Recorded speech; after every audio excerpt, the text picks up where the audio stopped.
მარიამი ვარ. დღეიდან ერთი ახალი ქართული ფილმის გადაღება იწყება სახელწოდებით „ცელქი ბავშვები. ოპერაცია ახალი წელი“. გადაღებები დაახლოებით 20 დღის მანძილზე გაგრძელდება. მე კი ამ დროის განმავლობაში ერთი საინტერესო მისია მეკისრება. მუდმივად მოგაწოდოთ ინფორმაცია თუ რა ხდება გადასაღებ მოედანზე, როგორია სამუშაო პროცესი და რას ფიქრობენ თავად მსახიობები. უფრო ზუსტად კი რა იქნება ფილმის სიუჟეტი, მოდი ამაზე თავად რეჟისორს გავესაუბროთ. მანამდე კი გეტყვით, რომ ეს ფილმი დიდ ეკრანზე უკვე თქვენთვის, მაყურებლებისთვის დეკემბრიდან გამოვა. ესე იგი დავიწყოთ იდეით რა. იდეა გააჩნდა საპროდიუსერო ჯგუფთან, რომლებმაც ჩათვალეს, რომ ესეთი სტილის ფილმის, ამ სტილის ფილმის გაკეთება საქართველოს ბაზრისთვის იქნებოდა ძალიან საინტერესო. გამომდინარე იქიდან, რომ ამ ექშენში საბავშვო საოჯახო ფილმი ჯერ არ გაკეთებულა, თამამად შეიძლება ამის თქვა. ისტორია ვითარდება ორი რთულად აღსაზრდელი ბავშვის გარშემო. ესენი არიან სოფლიოში ყველაზე ცელქი ბავშვები.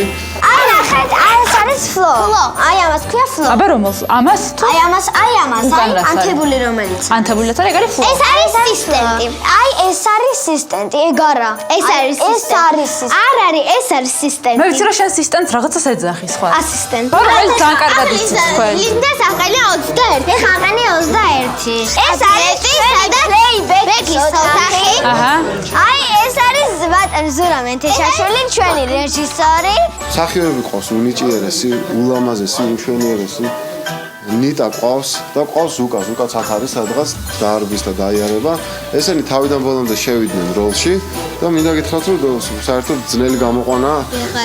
აი ვეღარ გამოდიან როლიდან რა, რომ მიდის მატორი და დაწყეთ ბავშვებო, რომ დაწყებენ ვეღარაში. ეს კარგი ფილმი. კარგი ბავშვების ამბავია, ძალიან ხალისიანი და ძალიან სახალისო ისტორიებით და ძალიან კარგი ხალხი თამაშობს გიჟდები იმ ადამიანებზე, ვისთან ერთადაც მუშაობა მისცეს და თავის მე მგონი ძალიან კმაყოფილი არჩევა და ეგეთი ფილმი არ გადაღებულა ჯერ და თამამად შემიძლია ეს განვაცხადო და ეს უნდა ნახოთ, იმიტომ რომ მონდომებული ამბავია ძალიან. სად არის მეზაზუნე? აი